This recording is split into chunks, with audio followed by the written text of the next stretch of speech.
আজকে আপনাদের সাথে শেয়ার করব কোনো ঝামেলা ছাড়াই ঘরোয়া পদ্ধতিতে রান্না করা সামুদ্রিক রিঠা মাছের ভুনা রেসিপি।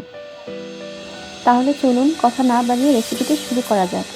আজকে আমার এই রেসিপির জন্য লাগবে হচ্ছে আলু, পটল এবং রিঠা মাছ। রিঠা মাছ ভুনা করব, সাথে হালকা একটু ঝোল থাকবে। রেসিপিটির জন্য আলু এবং পটল ঠিক এই আকার সাইজে কেটে নিতে হবে।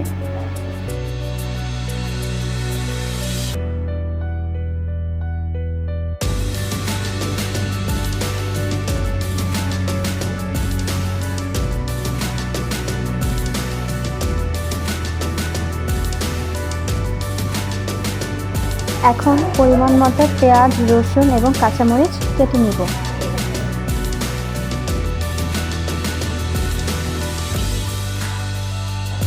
এখন মাছগুলো সামান্য হলুদ, মরিচ, আদা বাটা ও লবণ দিয়ে মেখে রাখবো। এরপর একটি কড়াইয়ে পরিমাণ মতো তেল দিয়ে খুব ভালোভাবে কড়াইটি গরম করে নেব এবং যখন ধোঁয়া উঠবে তখন মাছগুলো একে একে দিয়ে দিব। আর মাছগুলো দেওয়ার সময় খুব সাবধানতা অবলম্বন করতে হবে, তা না হলে গরম তেল ছিটে দুর্ঘটনা ঘটতে পারে।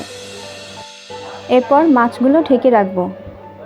2 মিনিট পরে আবার ঢাকনাটা উঠিয়ে মাছগুলো নেড়ে দিব, উল্টিয়ে দিব ঠিক ভালোভাবে, যাতে করে মাছের এপিঠ ওপিঠ দুই পিঠ ভালোভাবে ভাজা হয়।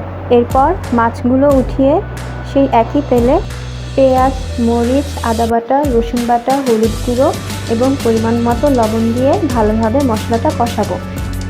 এরপর যখন মশলার উপরে তেল উঠে যাবে তখন কেটে রাখা আলু এবং পটলগুলো দিয়ে দিব। দিয়ে দেওয়ার পর খুব ভালোভাবে নাড়বো এবং কষাবো। এরপর ঢেকে দিব। 5 মিনিট পর ঢাকনা উঠিয়ে এরপর আবার খুব ভালোভাবে নাড়বো। কষানো হয়ে গেলে এরপর পরিমাণ মতো পানি দিয়ে দিব। এরপর একবার নেড়ে ঢাকনা দিয়ে ঢেকে দিব।